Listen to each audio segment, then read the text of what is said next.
बिस्मिल्लाहिर्रहमानिर्रहीम। आज तक के मुअज़्ज़ज़ नाज़रीन अस्सलाम वालेकुम। अब किस नंबर 56 मुलाहिज़ा फरमाएं। तुमने एक मुजरिम को सरेआम मुनशियात फरोख्त करते देखा। उसकी इतला तुम्हें किसी ने टेलीफोन पर दी।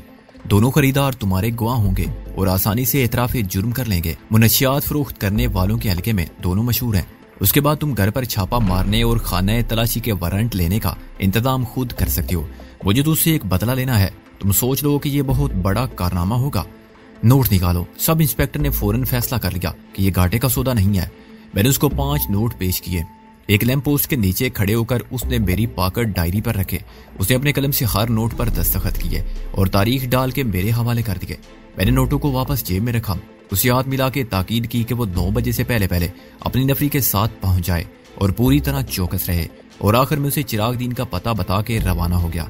25 मिनट बाद मैं वापस पहुंचा तो सुबह का उजाला फैलने लगा था। टैक्सी में बैठकर मैंने मोहसिन को ये खुशखबरी सुनाई कि दूसरा मरहला भी सर हो गया। अगर उस्ताद टैडी किसी तरह 2 आदमी ठीक 9 बजे चिराग दीन के दरवाजे पर पहुंचा दे तो समझो खेल खत्म। आज के दिन का सूरज चिराग दीन के लिए इस दुनिया में योम हिसाब लेकर तुलू होगा। बरसों पहले उस नमक हराम ने जिस थाली में खाया था उसी में छेद किया और बहुत मुतमईन था कि उसने बड़ी सफाई से एक शख्स के एतमाद को धोखा दिया, बड़ी जहानत से गबन किया और बच निकला। इस निजाम इंसाफ में उसके खिलाफ कोई जुर्म साबित नहीं हुआ और अब बरसों बाद उसे ये बात याद भी ना होगी कि दुनिया में उसने जितनी इज्जत दौलत कमाई उसका जायज हक नहीं थी और इंतकाम मजलूम की दूसरी नस्ल को लेना था। अय्यारी से उसने भी काम लिया था और यही हथियार मैंने भी आजमाया है। पकड़ा वो भी नहीं गया था और मेरे पकड़े जाने का भी कोई इम्कान नहीं।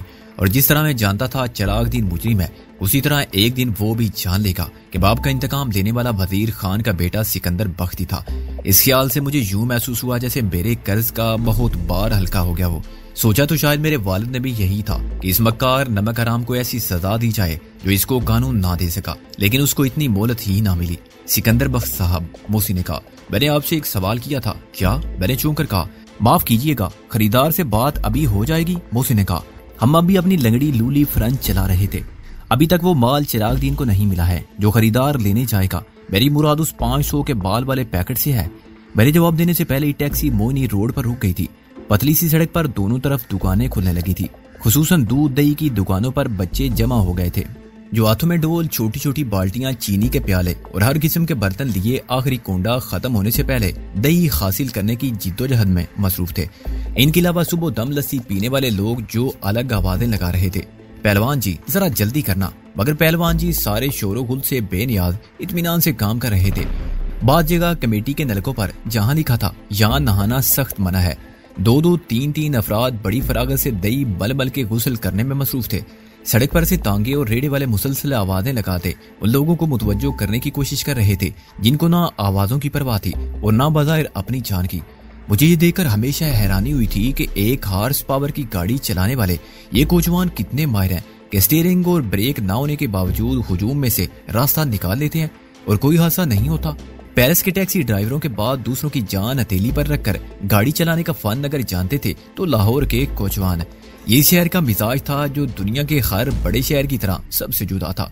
उस्ताद टैडी हमें छोड़कर एक गली में चला गया और हम बड़े सस्पेंस में मुबतला थे। हमारी सारी स्कीम का दारोमदार टैडी के कामयाब लौटने पर था। फर्जी गाहक तो पुलिस भी भेज देती है, मगर मैं चाहता था कि गाहक असली हों ताकि बाद में शक शुबे की गुंजाइश ना रहे और चिराग दीन ये ना कह सके कि उसके खिलाफ साजिश का जाल फैलाया गया है। वो माल देते हुए और कीमत वसूल करते हुए पकड़ा जाएगा। ये साबित हो जाएगा कि दोनों गाहक इस पेशे में पुराने हैं और बाद में मजीद माल चिराग दीन के घर से बरामद होगा, एक ऐसी जगह से जिसका खुद चिराग दीन भी तसव्वुर नहीं कर सकता। वो बड़े इत्मीनान से खाना तलाशी के लिए तैयार हो जाएगा और पुलिस को चाबियां भी दे देगा। मेरा प्रोग्राम बिल्कुल सीधा है। मैंने कहा, अगर यहाँ से 2 गाहकों का बंदोबस्त हो गया तो मैं 7-7:30 बजे चिराग दीन के पास जाऊंगा और ये पैकेट उसके हवाले कर दूंगा। मोहब्बत खान की अदम मौजूदगी में मैं उसे बताऊंगा कि शेरवानी साहब ने मुझे भिजवाया है।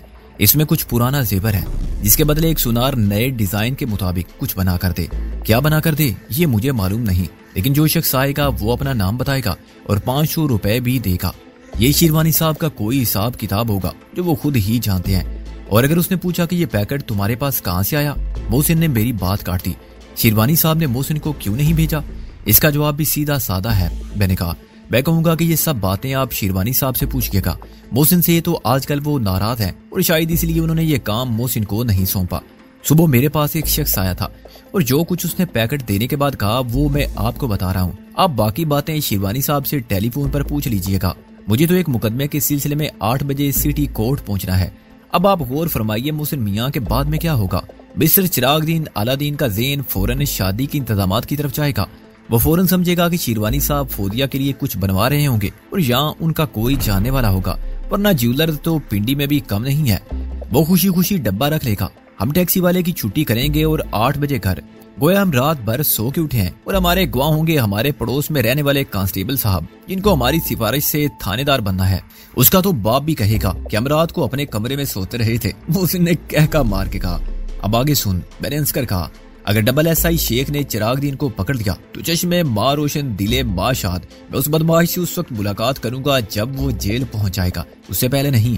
उसका झूठ यूं भी साबित हो जाएगा कि आज मुझे किसी मुकदमे में कहीं नहीं हाजिर होना। वो अपने बयान में कहेगा कि सिकंदर ने ये कहा था और वो कहा था। ना शिरवानी साहब तस्दीक कर पाएंगे और ना पुलिस मानेगी। हम 8 बजे इत्मीनान से रिजवी साहब के घर में उनकी फैमिली के साथ नाश्ता करेंगे। 9 बजे तक गपशप लगाएंगे और थाने से आने वाले किसी टेलीफोन का इंतजार करेंगे। रिजवी साहब की बेगम को कोई ख्वाब सुनाएंगे जो हमने गुज़िश्ता रात देखा हो, और अगर इस अरसे में टेलीफोन आ गया तो खुद बात भी कर लेंगे।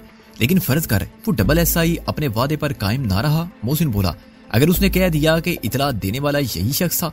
वो कह सकता था, लेकिन जब उसे मालूम होगा कि सिकंदर बख्त तो एसपी जामन रिजवी के घर का कोई फर्द है तो वो बेहतर यही समझेगा कि मुझे ना पहचाने और कह दे कि इतला देने वाला कोई और शख्स था। वैसे उसकी वादा खिलाफी करने से कुछ साबित नहीं होता। मैं भी कह सकता हूँ कि डबल एसआई साहब फतूर आपकी आंखों में है या आपके दिमाग में है, इसका इलाज जरूर कराइए। और अगर छापा नाकाम रहा, जिसका इम्कान बहुत कम है, तो फिर कुछ और सोचेंगे, क्योंकि माल तो चिरागदीन के घर में ऐसी जगह रखा है कि खुद उसको भी नजर नहीं आ सकता। मेरी बड़ी ख्वाहिश थी कि चिरागदीन की गिरफ्तारी का मंजर अपनी आंख से देखता, लेकिन मसलत का तकादा यही है कि हम दूर रहें। कल तक उसकी रुसवाई की सारी दास्तान अखबार में होगी। उस्ताद टेडी अचानक गली में से नमूदार हुआ। उसका दमकता मुस्कुराता चेहरा देखते ही मैं समझ गया कि उसे अपने मकसद में नाकामी नहीं हुई। ऐन मुमकिन था कि शिद्दत जज्बात में वो कोई गलत बात कह देता जिससे टैक्सी ड्राइवर को शक हो जाता, लेकिन मैंने उसे इशारे से मना कर दिया। टेडी खामोशी से अगली सीट पर बैठ गया और हमने फैसला किया कि अब हमारा काम खत्म हो चुका है। चुनाचे में टैक्सी को छोड़ देना चाहिए और अपना अपना रास्ता लेना चाहिए। टैक्सी वाला खुद भी ये समझने लगा था कि रात भर का मुआहदा खत्म हो चुका है। हमने उसे बोर्ड वाले चौक पर रुखसत किया और वो दाईं तरफ घूमकर गालबन फिर रेलवे स्टेशन जा पहुंचा। साबुन और टूथपेस्ट वगैरह टैक्सी में ही रह गए थे, इसलिए ये हो सकता था कि उसे कोई सवारी ही रास्ते में मिल जाए और वो अपनी ईमानदारी साबित करने के लिए हमारे पीछे आए। लेकिन जिस रास्ते पर वो गया था एक तरफा था और अब वो अगले चौक से घूमकर जीटीएस के अड्डे के सामने वाली सड़क पर से गुजरकर और रेलवे स्टेशन के पूरे राउंड अबाउट का चक्कर लगाए बगैर वापस नहीं आ सकता था। हम उस सामान को लेकर क्या करते और कहाँ ले जाते? मैंने टेडी से कहा कि वो शाम को हमें राबिया के ऑफिस में मिले और फिलहाल खुद भी रोपोश रहे, क्योंकि दोनों खरीदार जो चिरागदीन के पास जाएंगे पुलिस के सामने बयान में ये जरूर कहेंगे कि उनको भेजने वाला उस्ताद टेडी नाम का शख्स था। टेडी ने सड़क पार की और एक वैगन में बैठ गया। मोहसिन मुखालिफ समत में गड़ी शाह की तरफ जाने वाली बस पर सवार हो गया और मैंने वापसी इख्तियार की। चंद कदम चलने के बाद जीटीएस के अड्डे के एक दरवाजे से दाखिल हुआ और मुख्तलिफ शहरों को जाने वाली बसों और मुसाफिरों के हुजूम में से गुजरता हुआ दूसरे दरवाजे से निकल गया, जहाँ से चिरागदीन की कोठी का फासला एक फरलांग भी नहीं था। जो पैकेट मेरे पास था वो आम साइज के 20 सिगरेटों के पैकेट से कुछ बड़ा था। गत्ते की इस पैकेट पर चारों तरफ सफेद कागज इस तरह चिपकाया गया था कि पैकेट हर तरफ से बंद नजर आता था। मैंने पैकेट को कमीज और बुनियान के अंदर डालकर पतलून की बेल्ट से दबा रखा था। मैं मोहब्बत खान से मुलाकात की सूरत में बिल्कुल खाली हाथ अंदर जाना चाहता था। मोहब्बत खान गेट पर या गेट के अंदर मौजूद नहीं था। मैंने अंदाजा लगाया कि इस वक्त वो बावर्ची खाने में खानसा माँ के फराइज अंजाम दे रहा होगा और नाश्ता बना रहा होगा। घंटी बजाने की बजाय मैं सीधा अंदर चला गया और दरवाजे पर दस्तक दी। चिरागदीन ने दरवाजा खोलकर बाहर झांका और मुझे देखकर हैरान हुआ। सिकंदर, उसने किसी किस्म की गर्मजोशी का मुजाहरा किए बगैर कहा, तुम इस वक्त यहाँ कैसे? मैं एक जरूरी काम से आया था। मैंने पैकेट बरामद करते हुए कहा, शिरवानी साहब ने इस्लामाबाद से ये सामान भिजवाया था आपके लिए। क्या है इसमें? उसने किसी शक के बगैर पैकेट ले लिया। कौन लेकर आया था? लेकर तो खुद मोहसिन आया था, मैंने कहा। और शिरवानी साहब ने उसे ताकीद की थी कि आपको पहुंचा दे, लेकिन मालूम नहीं क्यों ये काम उसने मेरे सुपुर्द कर दिया, हालांकि मेरे पास बिल्कुल वक्त नहीं था। मुझे 8:30 बजे एक मुकदमे के सिलसिले में डिस्ट्रिक्ट कोर्ट पहुंचना था। मैंने कलाई की घड़ी पर निगाह डालते हुए उजलत जाहिर की। चिरागदीन मानीखेज तरीके से मुस्कुराया। उसकी मुस्कुराहट के दो मतलब निकाले जा सकते थे। एक ये कि वो मोहसिन के ना आने की वजह समझता है और दूसरा ये कि बेरे मुकदमात के पसे मंदिर से वाकिफ है। इसमें कुछ पुराने जेवरात हैं। मैंने अनजान बनकर कहा, शेरवानी साहब इनसे नए डिजाइन का कुछ जेवर बनवाना चाहते हैं। कमाल है, इसके लिए उन्हें रावलपिंडी का कोई ज्वेलर पसंद नहीं आया। चिरागदीन डब्बे को उलट पलट कर बोला, यहाँ इनका कोई जानने वाला है। मैंने अपनी बात जारी रखते हुए कहा, वाह जी, ये पैकेट आपसे ले जाएगा, मगर मैं उसे किस तरह पहचानूंगा? नाम क्या है उसका? चिरागदीन ने कहा, और मैंने महसूस किया कि शकूक की बजाय उस पर खुश आइंदा तस्वुरात का गलबा है। हस्बे को चिरागदीन समझ रहा था कि शेरवानी साहब शादी के लिए जेवर बनवा रहे हैं। उसका नाम बूरा है और इस नाम की वजह बुरी आंखें हैं। मैंने टैडी की फराम करदा मालूमात की बुनियाद पर कहा, लेकिन असल बात यह है कि पहले आपको उससे 500 रुपए लेने हैं, उसके बगैर ये पैकेट नहीं देना है। ये शेरवानी साहब का कोई पुराना हिसाब किताब है जिसकी रोज से उस शख्स के जिम्मे 500 रुपए निकलते हैं। मैं वसूल कर लूंगा, चिरागदीन ने कहा। वो अभी तक मुझसे दरवाजे में खड़ा बात कर रहा था। उम्दन उसने मुझसे ना अंदर बैठने के लिए कहा और ना इखलाकन एक कप चाय के लिए पूछा था। अपनी दानिश में वो मुझे बेइज्जत कर रहा था, लेकिन उस बदबख्त को मालूम नहीं था कि इस तरह वो मेरी कितनी मदद कर रहा है और खुद अपने ही पांव पर कुल्हाड़ी मार रहा है। अगर वो मुझे ड्राइंग रूम में बिठाता और मेरी खातिर तवादे करता तो अपने हक में अच्छा करता। मोहब्बत खान मुझे देख लेता और बाद में ये गवाही देता कि सिकंदर साहब सुबह सुबह आए थे। अब इस बात का कोई गवाह नहीं रहा था। मैंने एक बार फिर अदालत में हाजिरी का जिक्र किया। बात रचाई कि मैं बैठ नहीं सकता और हाथ मिलाकर रुखसत हो गया। 15 मिनट बाद एक रिक्शा ने मुझे रिजवी साहब की कोठी के दरवाजे पर उतार दिया। मैं तीर की तरह सीधा सर्वेंट क्वार्टर के उस कमरे में गया जहां मोहसिन बिस्तर पर बैठा हुआ था और साथ के कमरे में रहने वाला कांस्टेबल भी वहीं मौजूद था। आप भी आ गए जनाबे अली? वो मुझे देखकर तन से बोला।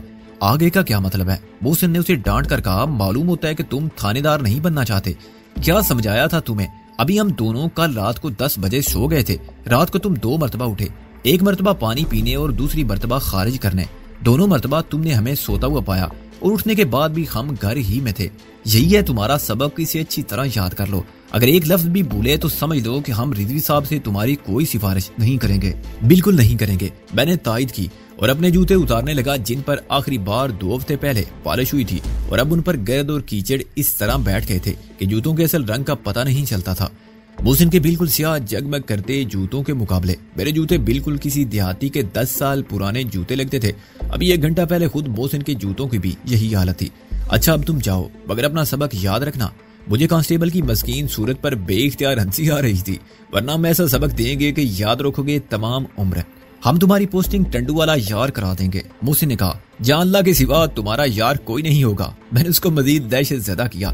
जब वो चला गया तो हम दिल खोलकर हंसे। थानेदार बनने के चक्कर में कांस्टेबल अमली तौर पर हमारी जूतियां सीधी कर रहा था। हालांकि हम थानेदार तो क्या उसको हेड कांस्टेबल भी नहीं बनवा सकते थे। हंसे हंसे मैंने मोहसिन को चिरागदीन से होने वाली गुफ्तगू सुनाई। अभी हम हंस ही रहे थे कि राबिया आ गई। तुम दोनों यहाँ पड़े दांत निकाल रहे हो, राबिया ने कहा। उधर रिजवी अंकल तुम्हारे दांत तोड़ने के लिए इंतजार कर रहे हैं। अच्छा, हमारा ख्याल था कि वो पुलिस ऑफिसर हैं, दंदान साज नहीं है। मैंने कहा, इसके अलावा हमारे दांत तो बिल्कुल ठीक है, अच्छी भली चीज को तोड़ने की क्या जरूरत है? मोहसिन ने कहा, ये सब कुछ उन्हीं से पूछ लेना। राबिया ने कहा, उन्होंने मुझसे कहा था कि 5 मिनट के अंदर अंदर दोनों को नाश्ते के लिए हाजिर कर दो। 4 मिनट हो चुके हैं। हम दोनों एक साथ उठकर दौड़े और राबिया से पहले रिजवी साहब की खिदमत में हाजिर हो गए। हम दोनों ने मुंह तक नहीं धोया था। हमारे बाल बिखरे हुए थे और रात भर जागने से आंखें सुर्ख थी, लेकिन मालूम यही होता था कि हम अभी अभी सोकर उठे हैं और हमारी आंखों में नींद का खुमार है। ये क्या हरकत है? रिजवी साहब ने कहा, नंगे पांव भागे चले आ रहे हो। क्या करें अंकल? मैंने कहा, हमें हुक्म मिला था कि 5 मिनट में हाजिर हो जाएं और 4 मिनट गुजर चुके थे। मोहसिन ने गर्दन हिलाई। हाथ मुंह धोने या जूते पहनने के लिए वक्त ही नहीं था। हम तो अभी सोकर भी नहीं उठे थे। मैंने कहा, बल्कि शायद अभी तक सो रहे थे। खैर कोई बात नहीं, मोहसिन ने कहा, हम सोते में ही नाश्ता कर लेंगे। हमने रिजवी साहब को बोलने का मौका ही नहीं दिया था। हमारी बातों से उनकी बेगम को बड़ी हंसी आई जो अभी नाश्ता लगाने में मसरूफ थी। फिर राबिया अंदर आई और एक कुर्सी पर बैठ गई। ये दोनों बहुत बदमाश हैं। रिजवी साहब मुस्कुराए। हर वक्त कोई ना कोई ड्रामा करते रहते हैं। इस वक्त भी ये कोई शरारत करके आए हैं। उन्होंने राबिया से मुखातिब होकर सवाल किया। 1 सेकंड के लिए मुझे यूं लगा कि रिजवी साहब सब कुछ जानते हैं। उन्हें मालूम हो चुका है कि हमने चिरागदीन के साथ क्या ड्रामा किया है, लेकिन ये ख्याल मेरे वहम की पैदावार था। उसी वक्त कांस्टेबल अंदर आया। सल्यूट करके उसने रिजवी साहब को मुतला किया कि गाड़ी तैयार है जनाबे अली, अब आप इससे पूछ लें। मैंने मौके से फायदा उठाया। शरारत का क्या सवाल, हम कल रात 10 बजे सोए थे और अभी उठे हैं। मजाल है जो रात को ख्वाब भी देखा हो, नींद से फुर्सत ही नहीं मिली। बिल्कुल जनाबे अली, कांस्टेबल ने कहा। और हमारी तायद में पूरा बयान फर पड़ दिया। अच्छा, रिजवी साहब ने कहा, तुम जाओ बाहर ठहरो, मैं नाश्ता करके आता हूँ। अंकल रिजवी, मैंने जोर से कहा, आप इसे थानेदार बना देना, हमने तो इससे कहीं ज्यादा नालायक थानेदार देखे हैं। मोहसिन ने फौरन कहा और कांस्टेबल ने बाहर जाते जाते रुककर हमें शुक्रगुजार निगाहों से देखा, लेकिन उसने रिजवी साहब का जवाब नहीं सुना। रिजवी साहब ने हमें बताया कि वो सुबह इस्लामाबाद फोन कर चुके हैं, फौजिया बिल्कुल खैरियत से है और घर पहुंच चुकी है, लेकिन ये इतला तमीद के लिए थी, असल बात तो उन्होंने उसके बाद की। मुझे राबिया ने बताया कि तुमने उसके लिए कोई मकान पसंद किया है, रिजवी साहब ने कहा, और आज उसकी अदायगी करनी है। ये मकान कहाँ है, मुझे जरा तफसील से समझाओ। मैंने उनको मकान के बारे में मुकम्मल मालूमात फराहम की और ये भी बताया कि वहाँ हमारे साथ कौन कौन रहेगा। मैंने शैला का नाम भी लिया, मगर उनको नहीं बताया कि वो डिसलवा की सेक्रेटरी रह चुकी है और अदनान की बहन है। मैंने कहा कि वो राबिया की कोई पुरानी जानने वाली है, इसकी मफलूज माँ भी राबिया की माँ को जानती है और इनके हालात पहले बहुत अच्छे थे, लेकिन अब इनके पास सर छुपाने का ठिकाना भी नहीं है। इखराजात में जराइम की और कत्लो गारत करी की खबरें हर रोज शाया होती हैं। इनको शैला के नाम से कुछ याद नहीं आया। चलो ये इंतजाम किसी हद तक बेहतर है, रिजवी साहब ने कहा, वरना मैं राबिया के यहाँ से जाने को पसंद नहीं करता। राबिया की खादमा भी साथ रहेगी और वो दूसरी फैमिली भी, तो कोई हर्ज नहीं, तुम दोनों ऊपर वाले बेडरूम में रहोगे। ख्याल तो यही है, मैंने कहा। डर सिर्फ ये है कि डरने की कोई बात नहीं है। रिजवी साहब ने मेरी बात काट दी। राबिया ने मुझे कहा है कि चंद रोज के लिए हिफाजत के खुसूसी इंतजामात कर दूं। मैं उस मकान के गिर्द सादा कपड़ों में 4 मुसल्ला आदमी खड़े कर रहा हूँ जो 1 हफ्ते तक निगरानी करेंगे। उनकी ड्यूटी बदलती रहेगी, लेकिन ये इंतजाम गैर सरकारी किस्म का होगा। यूं समझ लो कि मैं जाती तौर पर करूंगा। और ऑफिस के लिए, राबिया ने दबे दबे लहजे में कहा, ऑफिस की बिल्डिंग के दरवाजे हैं ना, रिजवी साहब ने कहा, और दोनों पर चौकीदार भी रहते हैं। उनसे कहो कि रिवॉल्वर के लाइसेंस के लिए दरख्वास्त दे दें, मैं कल तक लाइसेंस दिलवा दूंगा। बिल्डिंग में रहने वाले उनको रिवॉल्वर फराहम कर सकते हैं। दोनों दरवाजों पर आज ही नोटिस लगवा दो कि अंदर जाने वालों को शिनाख्त करानी होगी और गैर मुतलका अफराद अंदर जाएंगे तो दरवाजे पर अपना नाम पता लिखवा कर जाएंगे। मैं वहाँ भी गार्ड रख देता हूँ, लेकिन मुश्किल यह है कि इस इमारत में वकीलों के दफ्तर हैं। पुलिस ने उनको रोका तो गड़बड़ हो जाएगी। चौकीदार जिन लोगों को जाती तौर पर पहचानते हों उनको जाने दे, नए आदमी हो तो रोक ले। इस इंतजाम पर कोई कानूनी एतराज नहीं कर सकता। अगर करे तो राबिया कह सकती है कि कुछ लोग उसे टेलीफोन पर धमकियां दे रहे थे। हर वकील जानता है कि राबिया के पुराने घर में क्या हुआ था और सबको राबिया से हमदर्दी भी है, इसलिए वो राबिया से ताउन करेंगे। और अगर उनके मुवक्किलों को ऊपर आने से पहले अपनी शिनाख्त करानी पड़ी तो कोई वकील उसको अपने कारोबार में रखने अंदाजी नहीं समझेगा या खुद ही मुवक्किल को मुतमईन कर देगा। ऑफिस के अंदर 2 आदमी मौजूद होंगे जो जरूरत पड़ने पर तुम्हारी हिफाजत करने के पूरी तरह अहल होंगे। ये तुम्हारे ऑफिस के अंदर का मामला है कि तुम उन्हें जहाँ चाहे खड़ा रखो या बिठाओ, क्लर्कों में शामिल करो या 2 चपरासी बना लो। वो पुराने तजरिबाकार और बहुत अच्छा रिकॉर्ड रखने वाले लोग हैं, और अगर मैं ये कहूँ कि आदमी को सूरज से ताड़ जाते हैं तो मुबारका ना होगा। उन्होंने कलाई की घड़ी में वक्त देखा। मैं तो अब चलता हूँ, पहले ही कुछ देर हो गई है। तुम्हारा क्या प्रोग्राम है आज? अभी तो कुछ नहीं है, मैंने कहा, बस बैंक ड्राफ्ट बनवाने जाना होगा। रिजवी साहब के जाने के बाद भी हम वहीं बैठे गप लगाते रहे और उनकी बेगम को गुज़िश्ता रात के ख्वाब सुनाते रहे, जिनका मकसद सिर्फ ये बताना था कि हम रात भर अपने कमरे में सोते रहे हैं। लेकिन बेगम रिजवी हंसती रही। उन्होंने कहा कि बस अब शादी कर लो, यूं कब तक ख्वाबों पर गुजारा करोगे। फिर हमें तलकीन की कि हम सिगरेट पीना छोड़ दें और किसी काम से बाहर चले गई। हम अपना हुलिया दुरुस्त करने के लिए उठने ही वाले थे कि टेलीफोन की घंटी बजी। मैंने मोहसिन की तरफ देखा और रिसीवर उठा के भारी आवाज में कहा, हेलो जनाब, एसपी जामन रिजवी साहब से बात करनी थी। मैं इंस्पेक्टर शेख बोल रहा हूँ। बोलो। मैंने उसी बार लहजे में कहा, मैं रिजवी बात कर रहा हूँ। जनाब एसपी साहब, इंस्पेक्टर ने इंतहाई मुअद्दब लहजे में कहा, आपके घर में कोई सिकंदर बख्श साहब हैं? हाँ, मेरा छोटा भाई है। मैंने कहा, क्या काम है उसे? काम तो जनाब ऐसा कोई खास नहीं, इंस्पेक्टर ने कहा। वो दरअसल हमने एक मुजरिम पकड़ा है जो मुनशियात का धंधा करता था। हमें इतला मिली थी कि इस इलाके में कोई शख्स ये धंधा कर रहा है। हमने इतला देने वाले को दस्तखत किए हुए नोट दे दिए और मुजरिम को इस वक्त पकड़ लिया जब वो 500 का माल दे रहा था। उसके साथ दूसरा गाहक भी गिरफ्तार हो गया है। क्या नाम है मुजरिम का? मैंने उसी लहजे में कहा। चिराग दीन जनाब, इंस्पेक्टर बोला। वैसे तो उसने धोखा देने के लिए सदर में जनरल स्टोर खोल रखा है जो हमने अभी देखा नहीं है, वहाँ भी देखना है, मगर वो कहता है कि उसको फंसाया गया है। हम अभी खाना तलाशी के वारंट लेकर मजिस्ट्रेट के साथ इसके घर से भी माल बरामद करेंगे, लेकिन वो बदमाश आपके छोटे भाई पर इल्जाम लगाता है कि उन्होंने आज सुबह 7 बजे ये पैकेट उसे दिया था। वो बकवास करता है। मैंने उसी अफसराना लहजे में कहा, सिकंदर रात को घर पर था और सुबह तो उसने मेरे साथ नाश्ता किया है, बल्कि इस वक्त भी वो बाथरूम में मौजूद है। वो बिल्कुल बकवास करता है जनाब। इंस्पेक्टर ने फौरन कहा, ये सब पकड़े जाते हैं तो ऐसे ही कहते हैं, हम तफ्तीश करेंगे तो सच मालूम कर लेंगे। लेकिन आप किसी वक्त भी सिकंदर साहब को थोड़ी सी देर के लिए भेज दें, उनका बयान तो लेना ही पड़ेगा ना। हाँ सिकंदर आ जाएगा, मैंने बेजारी से कहा। लेकिन तुमने घर पर क्यों फोन किया इंस्पेक्टर? पहले ऑफिस किया था सर, मालूम हुआ जनाब अभी घर पर है, गलती होगी, इंस्पेक्टर ने कहा, और मैंने उसकी बात खत्म होने से पहले रिसीवर रख दिया। मोहसिन और राबिया सवाल बने बैठे थे। हम बुरे शिकारी नहीं हैं भाई मोहसिन, मैंने उसे हाथ मिलाकर कहा, ये हमारा पहला शिकार था।